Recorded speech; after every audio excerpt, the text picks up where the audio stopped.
আমাদেরকে দাজ্জাল সম্পর্কে বর্ণনা করে শোনাইছে। দাজ্জাল সম্পর্কে বলার পর আমরা তো ভয়ে ভীত হয়ে গেছি। আমরা আল্লাহ রাসূলের দরবার থেকে চলে যাই। পরের দিন যখন আল্লাহ রাসূলের দরবারে আসি, তখন আল্লাহ রাসূল আমাদের চেহারার দিকে তাকায় বুঝতে পারছেন এখনো দাজ্জালের ভয় আমাদের দিল থেকে যায় নাই। আল্লাহ রাসূল জিজ্ঞাসা করলেন, মা শানুকুম, কি হয়েছে তোমাদের? তোমাদের চেহারার মধ্যে এখনো ভীতি দেখা যায়, কারণ কি? সাহাবায়ে কেরাম বললেন, ইয়া রাসূলুল্লাহ, গতকালকে আপনি দাজ্জাল সম্পর্কে বলেছেন, আমি মনে করেছি দাজ্জাল মনে হয় এই খেজুর বৃক্ষের ওপাশেই মনে হয় দাজ্জাল আছে, আমি ভয় পেয়েছি।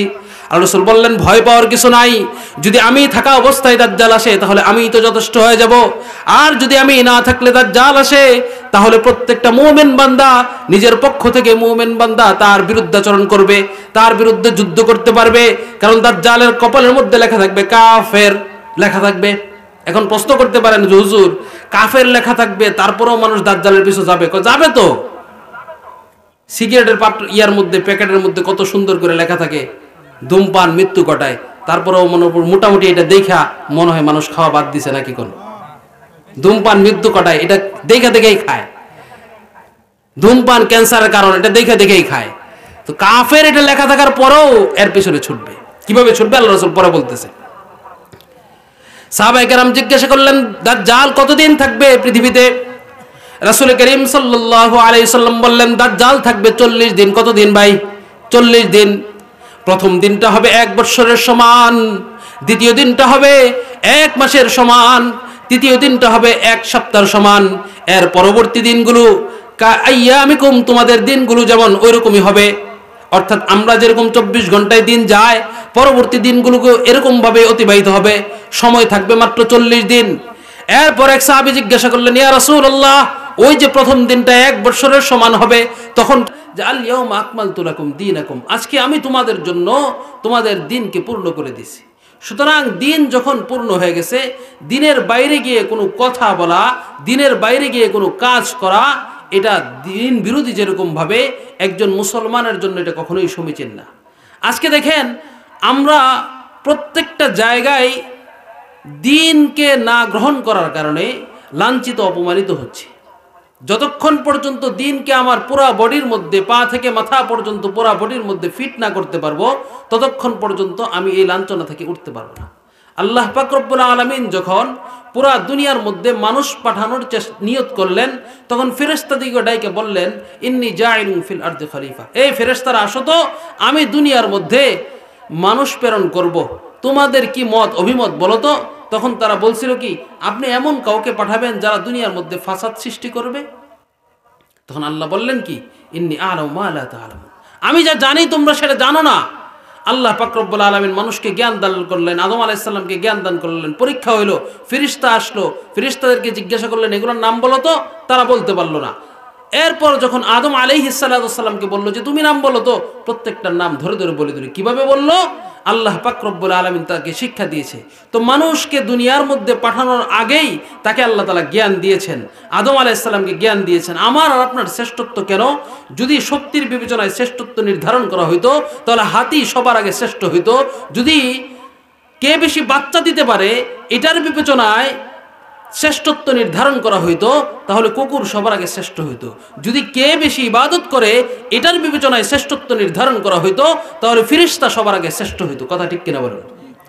কিন্তু ফেরেশতা তো শ্রেষ্ঠ না, সৃষ্টির শ্রেষ্ঠ জীব না, কোনো হাতিও সৃষ্টির শ্রেষ্ঠ জীব না। আল্লাহ পাক রব্বুল আলামিন বলেন, ইন্নাল ইনসানা খুলিকা হালুয়া, মানুষকে সবচেয়ে দুর্বল রূপে সৃষ্টি করা হয়েছে। আমার আর আপনার শক্তি একটা পিঁপড়ার চেয়েও বেশি কম। বলবেন হুজুর কিভাবে? পিঁপড়ার চেয়ে আমার আপনার শক্তি কিভাবে কম? একটু বিবেচনা করুন।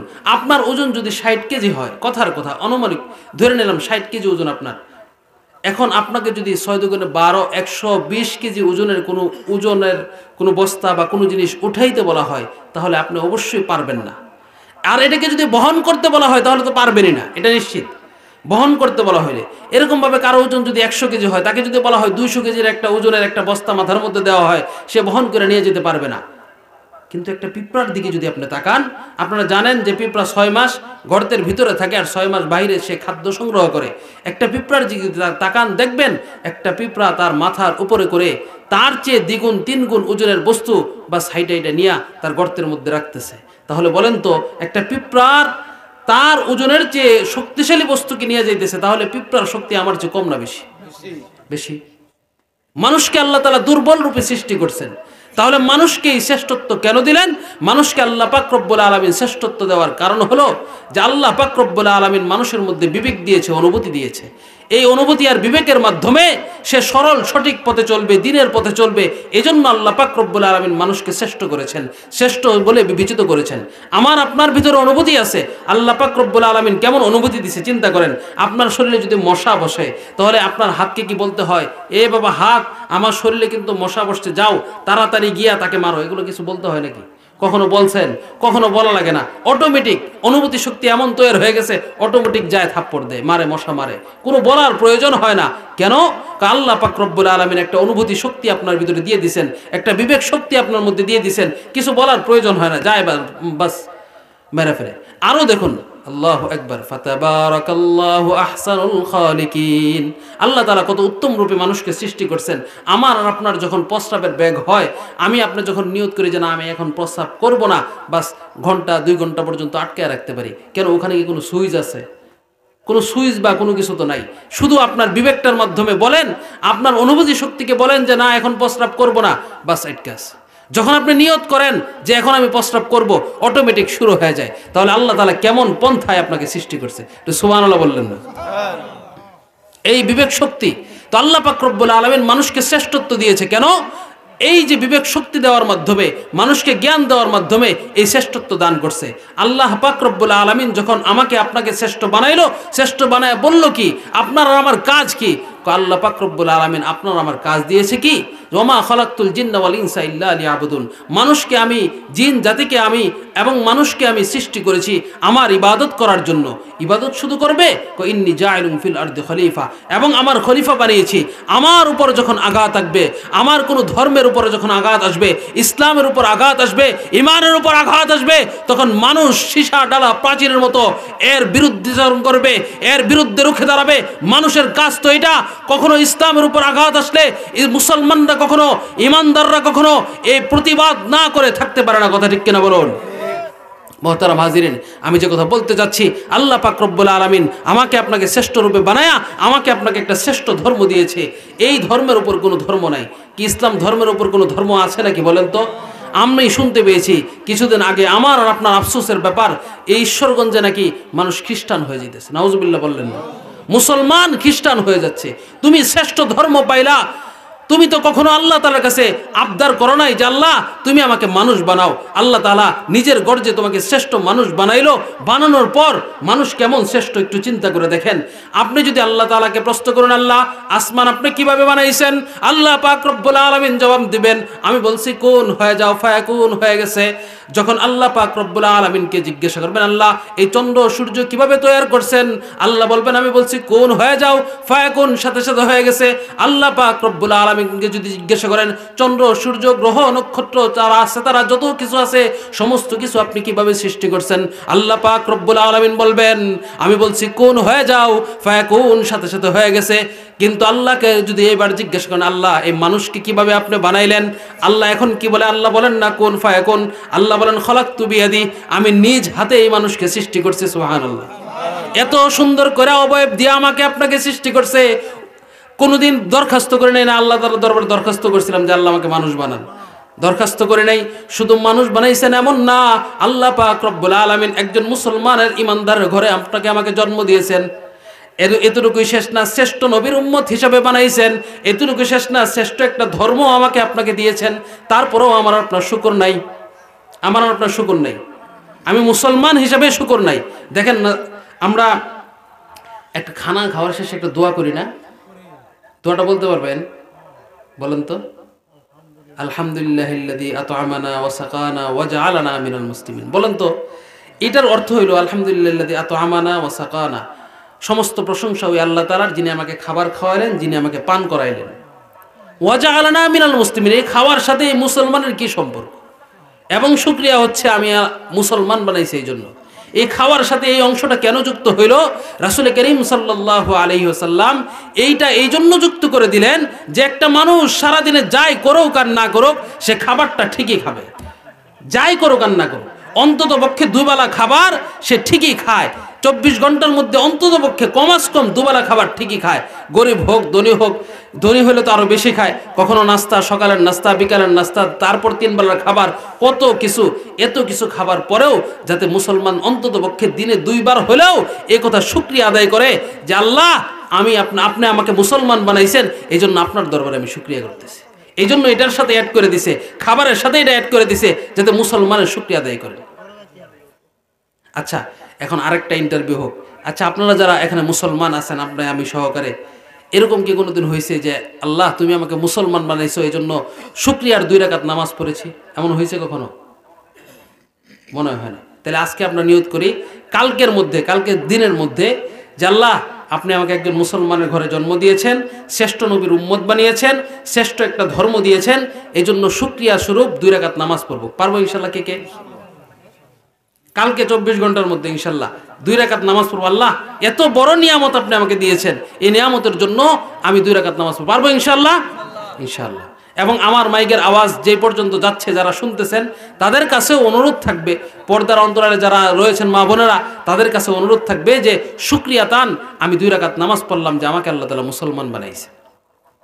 তাহলে আল্লাহ তাআলা শ্রেষ্ঠ একটা ধর্ম দিয়ে আমাকে প্রেরণ করছেন। এই শ্রেষ্ঠ ধর্ম বাদ দিয়া কোনোদিন আল্লাহ তাআলার কাছে দরখাস্ত করি নাই। তারপরও আল্লাহ তাআলা শ্রেষ্ঠ নবীর উম্মত বানাইছেন, মুসলমান বানাইছেন, তারপরও নিজের ধর্ম ইসলাম ধর্ম ছেড়া মানুষ খ্রিস্টান হয়ে যেতেছে। কেন হইতেছে? এটা আমার আর আপনার সমস্যা। ইতিপূর্বে দেখবেন সাহাবায়ে কেরামের আদর্শের কথা যদি আপনারা শুনেন বা দেখেন, ইতিহাস যদি পড়েন, তাহলে দেখবেন মানুষের চরিত্র দেখে মুসলমান হয়ে গেছে। কিন্তু এখন মুসলমানদের চরিত্র এমন নাই যে আমার চরিত্র দেখে কেউ মুসলমান হয় না। তাহলে আমার আপনার চরিত্র কোথায় গেছে? এখনো যারা নতুন করে মুসলমান হচ্ছে তারা পূর্ববর্তী সাহাবায়ে কেরামের ইতিহাস শুনে, ওলিয়া উলিয়াদের ইতিহাস শুনে তারপর মুসলমান হইতেছে। আমার আপনার চরিত্র দেখে কেন মুসলমান হয় না? আমার আপনার চরিত্রটা তো এমন গঠন করতে হবে যে আমার আপনার চরিত্র দেখে যাতে একজন মুসলমান হয়ে যায়। মোহতারাম আজিম, আমি কথা বলে শেষ করব যে দিন আল্লাহ তাআলা দিয়েছেন, এই দিন কি জিনিস এটা বলে আমি ইনশাআল্লাহ শেষ করব। সাহাবায়ে কেরাম ইরশাদ করতেছেন, একদা আমরা রাসূল করিম সাল্লাল্লাহু আলাইহি ওয়াসাল্লামের সামনে বসা ছিলাম। বাইনামা নাহনু ইনদান নবী সাল্লাল্লাহু আলাইহি ওয়াসাল্লাম ইজতালা আলাইনা রাজুলুন, এমন সময় একটা ব্যক্তি আমাদের মাঝে উপস্থিত হয়েছে। আমরা লোকটাকে চিনতে পারি না। লোকটার গায়ে পুরা শরীরে সাদা কাপড়, চুলগুলো ঘন কালো। আমরা এই লোককে কখনো দেখি নাই এলাকার মধ্যে। ফাসনাদা রুকবাতাইহি ইলা রুকবাতাই, লোকটা এসে আল্লাহ রাসূলের হাঁটুর সাথে হাঁটু মিলায় বসে গেছে। আমরা তো অবাক হয়ে গেলাম যে কে আগন্তুক, যে লোকটাকে আমরা চিনি না, কেউ কখনো দেখছি বলে মনে হয় না, এবং তার চেহারার মধ্যে কোনো সফরের প্রতিক্রিয়াও নাই। দূর থেকে আসলে চেহারা দেখলে বোঝা যায় অনেক দূর থেকে সফর করে আসছে। দূর থেকে আসার কোনো প্রতিক্রিয়াও তার চেহারার মধ্যে নাই। এমনও না আমাদের এলাকার কেউ চিনে, এমনও নাই। এলাকার মানুষ, বিশেষ করে শহরে এটা নাই, গ্রামের মধ্যে আছে। নতুন একটা মানুষকে দেখলে এই মুরব্বীরা বিশেষ করে ডাক দিয়ে জিজ্ঞাসা করে, কে বাবা, তোমার তো চিনলাম না, কোন এলাকা থেকে আসছো? শহরে ভাই এগুলো নাই। শহরে তার পাশের ফ্ল্যাটে কে থাকে সেটা বলতে পারে না, কে মরে গেছে কে বাইচা আছে কেউ বলতে পারে না। শহরে এটা নাই, গ্রামে এই হৃদ্যতা, এই ভালোবাসা এখনো আছে। তো সাহাবায়ে কেরাম বলেন, একজন লোক আইসা আল্লাহ রাসূলের হাঁটুর সাথে হাঁটু মিশিয়ে বসে গেছে। ফাসনাদা রুকবাতাইহি ইলা রুকবাতাইহি, আমরা চিন্তা করতে লাগলাম লোকটা কে। এমন সময় লোকটা এসে জিজ্ঞাসা করতেছে, আখবিরনি আনিল ইসলাম, হে মুহাম্মদ তুমি আমাকে ইসলাম সম্পর্কে কিছু জানাও। আল্লাহ রাসূল সাল্লাল্লাহু আলাইহি ওয়াসাল্লাম বললেন, ইসলাম সম্পর্কে শোনো। ইসলাম হচ্ছে শাহাদাতু আল্লা ইলাহা ইল্লাল্লাহ ওয়া আন্না মুহাম্মাদার রাসূলুল্লাহ। ইসলামের প্রথম কি? এই কথার সাক্ষ্য দেওয়া যে আল্লাহ ছাড়া কোনো মাবুদ নাই এবং মুহাম্মদ সাল্লাল্লাহু আলাইহি ওয়াসাল্লাম আল্লাহ তাআলার পক্ষ থেকে একজন প্রেরিত রাসূল এবং তার বান্দা, এই কথার সাক্ষ্য দেওয়া। শাহাদাতু আল্লা ইলাহা ইল্লাল্লাহ ওয়া আন্না মুহাম্মাদার রাসূলুল্লাহ ওয়া ইকামুস সালাত, নামাজ কায়েম করা, ওয়া ইতাউজ যাকাত, যাকাত আদায় করা, ওয়া সাওম রমাদান, রমজানের রোজা আদায় করা, ওয়া তাহাজ্জুল বাইতা ইন ইসতাতা ইলাইহি সাবিলা, সাধ্য থাকলে যদি সফর পাথেও থাকে তাহলে হজ করা। এখানে একটা কথা না বললেই নয়, অনেকে মনে করে অনেক সম্পদ হইলে তারপরে মনে হয় হজ ফরজ। আপনাদেরকে বলে রাখি, হজ ফরজ হইল, হজে যাওয়ার মতো যদি টাকা থাকে এবং এই যে কয়দিন সফরের মধ্যে থাকবে, 40 দিন 45 দিন যে কদিন থাকবে, এই কয়দিন তার পরিবারের খাবারের মতো কোনো সফর টাকা পয়সা যদি থাকে ব্যবস্থা করে দিয়ে যেতে পারে, এবং হজ থেকে ফিরে আসা পর্যন্ত যাওয়া আসার যে রাস্তা খরচ, রাহ খরচ আছে, এই খরচগুলো যদি তার একজন ব্যক্তির কাছে থাকে, তাহলে তার উপর অবশ্যই হজ ফরজ। এখানে কোনো নেশাব পরিমাণ হইতে হবে এমন কোনো শর্ত না। জাকাতের মধ্যে তো 7.5 তোলা, 52.5 তোলা এরকম একটা নেশাব আপনারা জানেন। 7.5 তোলা স্বর্ণ, 52.5 তোলা রূপা থাকতে হয় এবং 1 বছর পূর্ণ হইতে হয়। হজের মধ্যে এরকম না। এখন তাহলে আমি যদি হিসাবটা সংক্ষেপ করে সহজ করে বলি, একজন মানুষ যার কাছে বর্তমানে হজ করতে ধরলাম 7 লাখ টাকা লাগে, আরও সব মিলায় ধরলাম 10 লাখ টাকা, কারো কাছে যদি 10 লাখ টাকা পরিমাণ সম্পদও থাকে, আমার কাছে 10 লাখ টাকা সম পরিমাণ জায়গা আছে, তার উপরেও হজ ফরজ। একথা মনে রাখবেন, তার উপরেও হজ ফরজ। কিছুদিন আগে একটা সময় ছিল এরকম যে 2 লাখ 3 লাখ টাকা হজ করা যেত, গেছিল না একটা সময় 2 লাখ টাকা হজ করা যেত। ওই সময় যদি কারো কাছে এরকম সব 2 লাখ টাকা সমপরিমাণ সম্পদ থাইকা থাকতো আর সে যদি হজ করে না থাকে, তাহলে তার উপর কিন্তু হজ ফরজ যেটা, এটা এখনো সাকেত হয় নাই, এখনো বাতিল হয় না, তার ফরজটা আদায় করতে হবে। কঠিন কথা। তাহলে আপনি মনে মনে চিন্তা হিসাব লাগায় দেখেন কত মানুষের উপর হজ ফরজ হয়ে আছে কিন্তু হজ করে না। জায়গা থাকলেও এই পরিমাণ যদি সম্পদ থাকে, ভিটা বাড়ি বাদ দিয়া যে সম্পদ আছে, থাকার জায়গা বাদ দিয়া যে ধানের জমি টুমি আছে, হুজুর এগুলো যদি বিক্রি করে পরে যদি হজ করে আসি, পরে খাবো কি? আল্লাহ পাক রব্বুল আলামিন খাওয়াবে। চিল্লায় বলেন ঠিক কিনা? মুহতারাম হাজিরিন, বলছিলাম এক আগন্তুক আইসা আল্লাহ রাসূলকে জিজ্ঞাসা করলেন ইসলাম কি জিনিস। আল্লাহ রাসূল বললেন ইসলাম কি। এরপর জিজ্ঞাসা করলেন মাল ঈমান, মুহাম্মদ ঈমান কি জিনিস বলো তো। আল্লাহ রাসূল সাল্লাল্লাহু আলাইহি ওয়াসাল্লাম বললেন আন তুমিনা বিল্লাহি ওয়া মালাইকাতিহি ওয়া কুতুবিহি ওয়া রুসুলিহি ওয়াল কদরি খায়রিহি ওয়া শাররিহি। আল্লাহ রাসূল এবার বললেন ঈমান হচ্ছে আল্লাহ তাআলার উপর বিশ্বাস করা, তার ফেরেশতাদের উপর বিশ্বাস করা, তার কিতাবাদের উপর বিশ্বাস করা। আল্লাহ তাআলার পক্ষ থেকে ভালো মন্দ যা কিছু হয় সমস্ত কিছু আল্লাহ তাআলার পক্ষ থেকে হয়, এই কথার বিশ্বাস স্থাপন করার নাম ঈমান। এখন ওই আগন্তুক বলতেছে সদাক্তা, তুমি সত্যই বলছো। অবাক হয়ে গেছে, কি ব্যাপার? একটা লোক আসছে, আয়েশা বলে ঈমান কি জিনিস, আয়েশা বলে ইসলাম কি জিনিস, মুহাম্মদ সাল্লাল্লাহু আলাইহি ওয়াসাল্লাম বলেন ঈমান হচ্ছে এই, ইসলাম হচ্ছে এই, আর এই আগন্তুক আয়েশা কোন জায়গা থেকে বলে যে হ্যাঁ তুমি সত্য বলছো। আমরা অবাক হইলাম যে লোকটাকে চিনি না, জানি না, এই লোকটা মুহাম্মদকে প্রশ্ন করে উত্তর দেয়, আবার বলে তুমি সত্য বলছো। অবাক হয়ে গেছি, কি ব্যাপার, এই লোককে? এরপর জিজ্ঞাসা করলেন মাল ইহসান, ইহসান কি জিনিস। আল্লাহ রাসূল সাল্লাল্লাহু আলাইহি ওয়াসাল্লাম জবাব দিলেন, তুমি যখন নামাজের মধ্যে দাঁড়াইছো, নামাজের মধ্যে দাঁড়ায় দাঁড়ায় এই কথা চিন্তা করবা, আল্লাহ পাক রব্বুল আলামিন তোমাকে দেখতেছে। ফাইন লাম তাকুন তারা, তুমি যদি এটা মনে না করতে পারো যে আল্লাহ তাআলা তোমাকে দেখতেছে, তাহলে এই কথা মনে করো। ফাইন লাম, যে তুমি যদি মনে করতে পারো যে আল্লাহ তাআলা আমাকে দেখছে, এটা দিলের মধ্যে আসে না, তাহলে এটা মনে করো ফাইন্নাহু ইয়ারাক, আল্লাহ তাআলা তোমাকে দেখছে। তুমি যদি আল্লাহকে তাআলাকে নাও দেখো, তুমি প্রথমত মনে করবা যে আমি আল্লাহ তাআলাকে দেখছি। এটা যদি পারো না যে আমার চেহারায় তো আল্লাহ তাআলাকে দেখতে পাই না, তো ফাইন্নাহু ইয়ারাক, আল্লাহ তোমাকে দেখছে, এই কথা দিলের মধ্যে বসায় নাও। এটা হচ্ছে ইহসান। আমি আরেকটা সহজ উদাহরণ দিয়ে ইহসানটা কি বলি। ইহসান হচ্ছে এরকম, প্রত্যেকটা কাজের মধ্যেই, একদম প্রত্যেক কাজের মধ্যেই 3টা জিনিস থাকে। একটা হচ্ছে জুলুম, একটা হচ্ছে ইহসান, একটা হচ্ছে ইনসাফ। আমি যদি একটা উদাহরণ দেই, 2 ভাইয়ের মধ্যে খুব মিল। এখন ছোট ভাই যে, সে একদিন আলোচনা করতেছে যে ভাবি আর ভাইয়ের মধ্যে তো কোনোদিন ঝগড়া হইতে দেখি না, আর আমাগর সারাদিনই ঝগড়া লাগা থাকে, তাহলে কি করার বলো তো। তো বউ বুদ্ধি দিছে, যে ছোট ভাইয়ের বউ বুদ্ধি দিছে, চলো আমরা 2 জনে মিলা একটু ভাবির বাসায় বেড়াইতে যাই, দেখি তারা কি করে। একদম সকাল থেকে সন্ধ্যা পর্যন্ত থাকবো, তাদের ভিতরে ঝগড়া হয় না কেন এটা একটু অনুসন্ধান করে দেখতে হবে। তো ঠিক আছে চলো। তো ভাবির কাছে দাওয়াত নিয়ে বড় ভাইয়ের বাসায় ছোট ভাইয়ের বউ 2 জন গেছে, গিয়া সকাল থেকে সন্ধ্যা পর্যন্ত থাকছে। থাইকা দেখলো যে এমন কোনো আলামত পায় নাই যেটা ঝগড়া হয় না কেন এটা বোঝার মতো। তো সর্বশেষ তারা চলে আসতেছে। চলে আসার সময় যখন বড় ভাই আগায় দিতে আসছে, তো তার পায়ের মধ্যে লাগে একটা গ্লাস ছিল দরজার কাছে, গ্লাসটা পয়রা ভেঙে গেছে।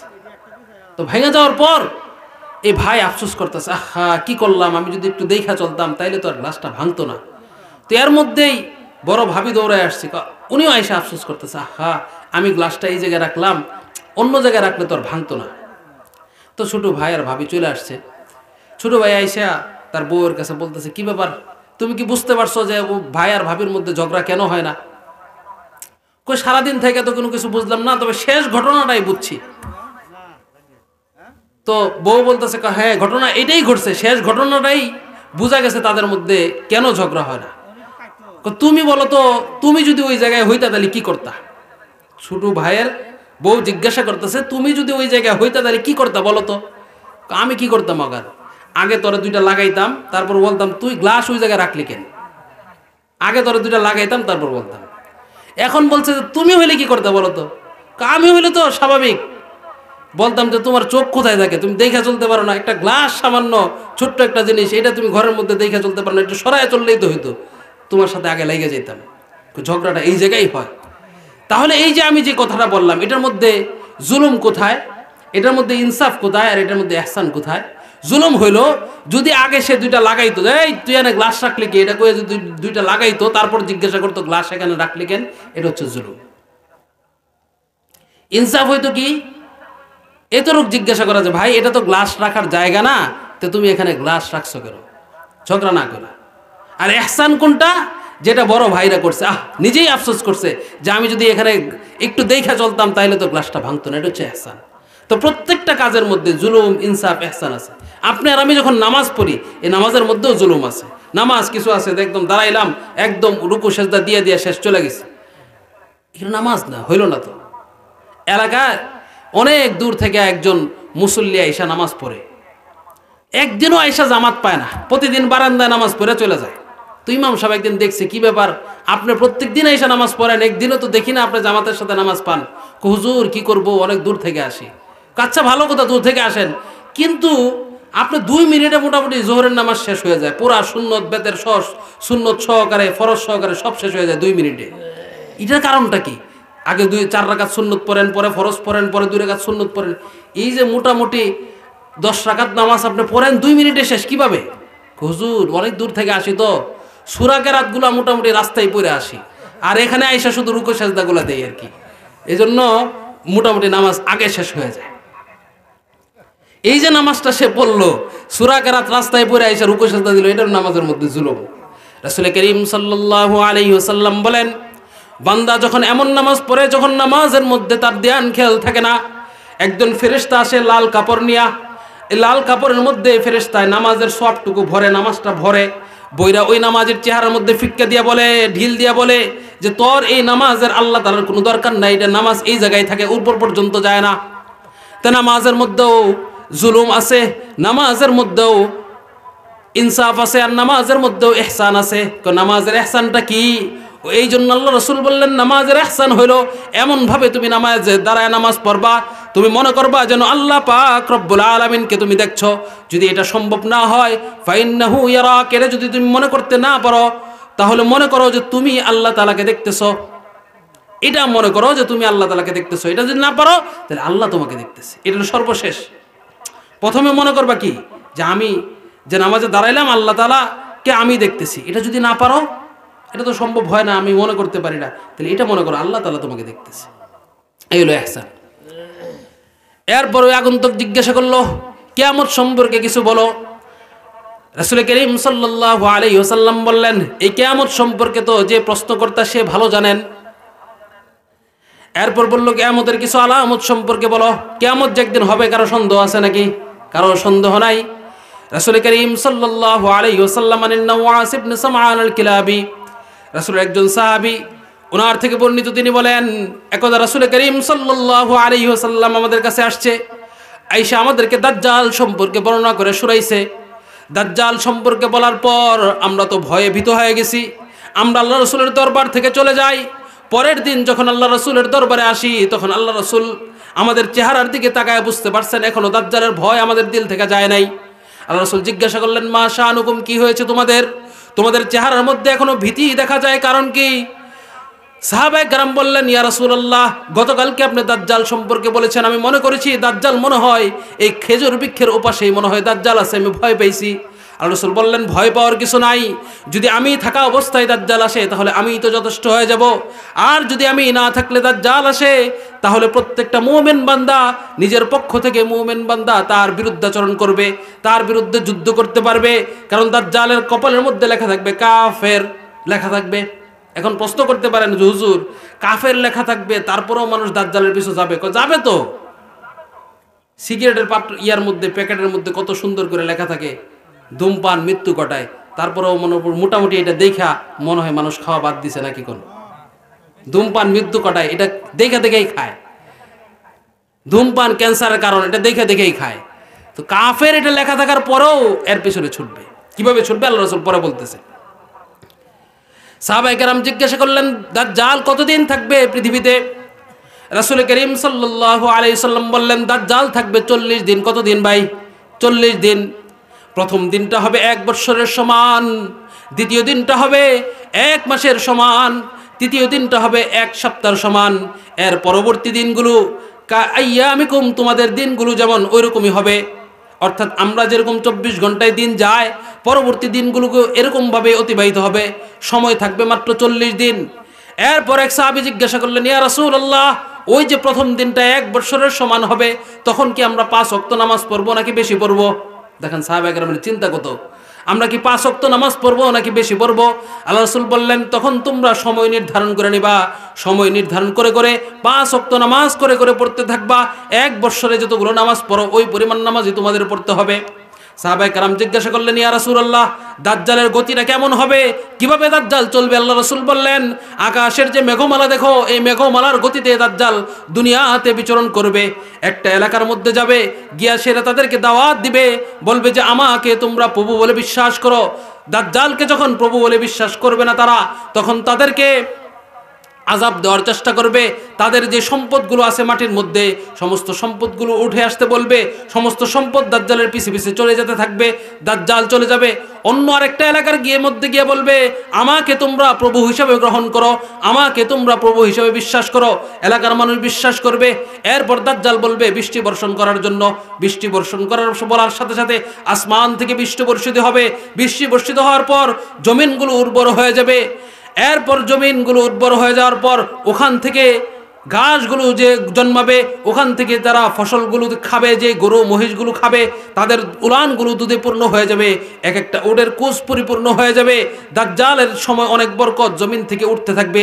যেই এলাকার মধ্যে গিয়া বলবে বরকত উঠে যাও, সাথে সাথে ওই এলাকার মধ্যে বিভিন্ন ধরনের বরকত প্রকাশিত হইতে থাকবে।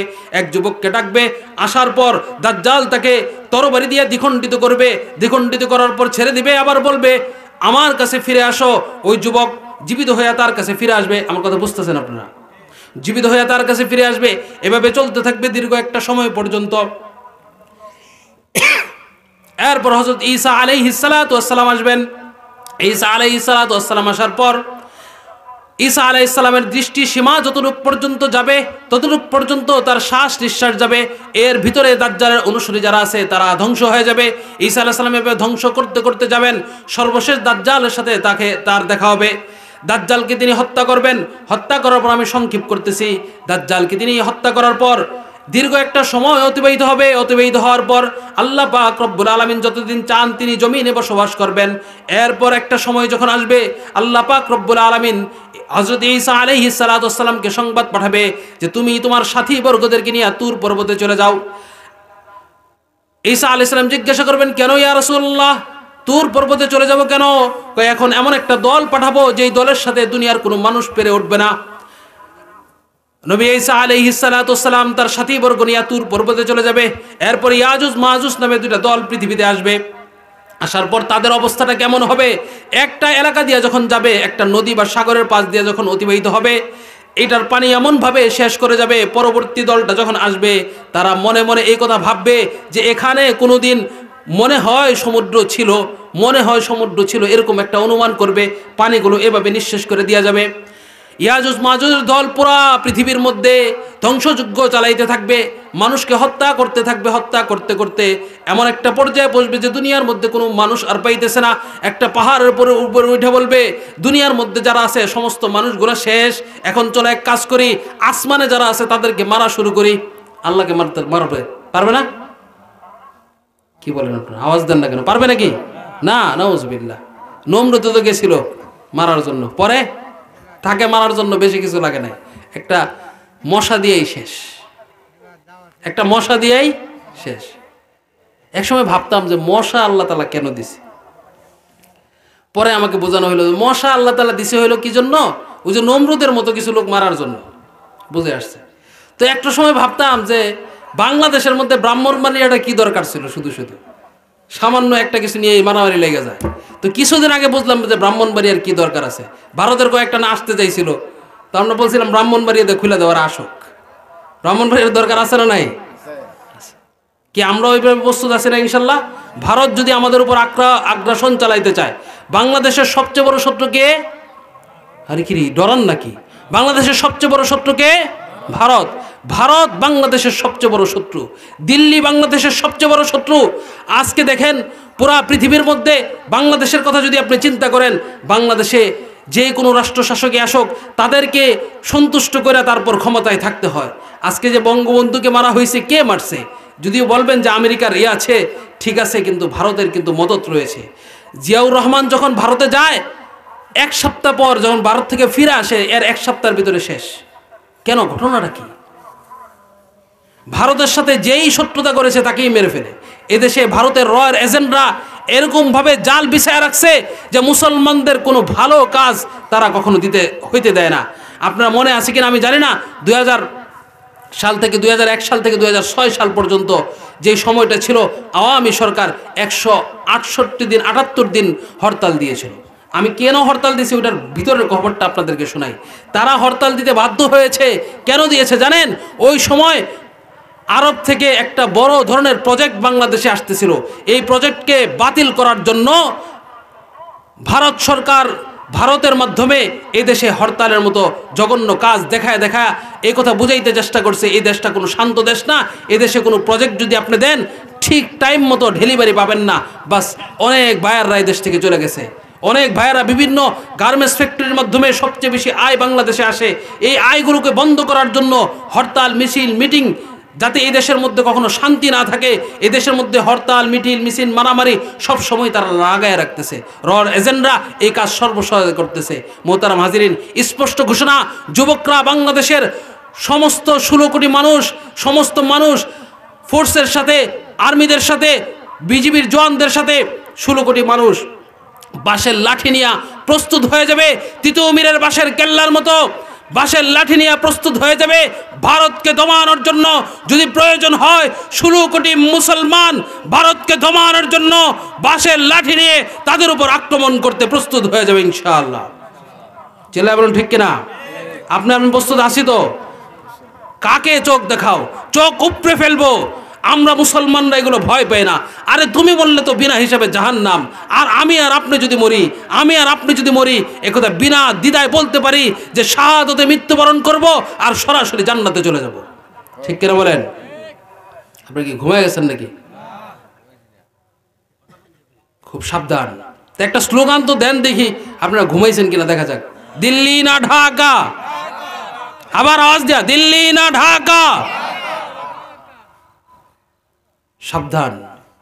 মোহতারাম হাজিরিন, বলছিলাম মনে আছে তো আপনাদের, ইয়াজুজ মাজুজের দল এমনভাবে আসবে, পাহাড়ের উপর উঠা বলবে যে এখন চলো আসমানের মধ্যে যারা আছে এদেরকে শেষ করে দেই। আসমানের মধ্যে শেষ করার জন্য তীর নিক্ষেপ করবে। আল্লাহ পাক রব্বুল আলামিন তীরের আগার মধ্যে, মাথার মধ্যে একটু রক্ত দিয়ে দিবেন, লাল রং লাগায় দিবেন। নিচে যখন আসবে তারা মনে করবে ইয়াজুজ মাজুজ, মনে করবে যে আল্লাহ তাআলা হয়তো শেষ, ধ্বংস হয়ে গেছে। নাউজুবিল্লাহ, এটা তো কখনো সম্ভব না। এরপর যখন তারা চলতে থাকবে সমাজের মধ্যে, ঈসা আলাইহিস সালাতু ওয়াস সালাম ওই যে তুর পর্বতের মধ্যে উঠছে, তাদের তো সেখানে কষ্ট হইতেছে, খাবার খাইতে কষ্ট হইতেছে। তখন তিনারা আল্লাহ তাআলার দরবারে দোয়া করবেন, আল্লাহ এই ইয়াজুজ মাজুজকে তুমি ধ্বংস করে দাও।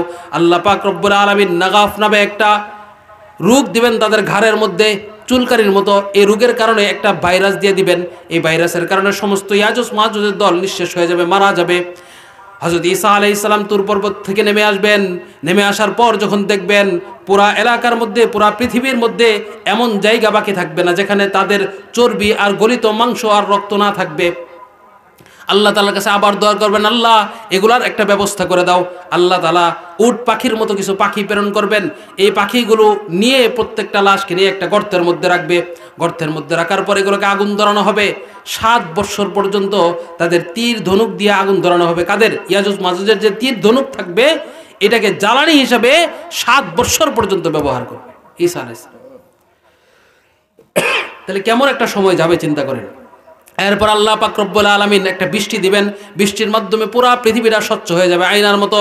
বৃষ্টি হওয়ার পর আবার জমিনটা উর্বর হইতে থাকবে, জমির উর্বর হইতে থাকবে, এমন উর্বর হবে জমিনের মধ্যে যত সম্পদ আছে আল্লাহ পাক রব্বুল আলামিন বলবেন, জমিনের যত সম্পদ বের হয়ে আসো, জমিনের যত সম্পদ বের হয়ে আসো।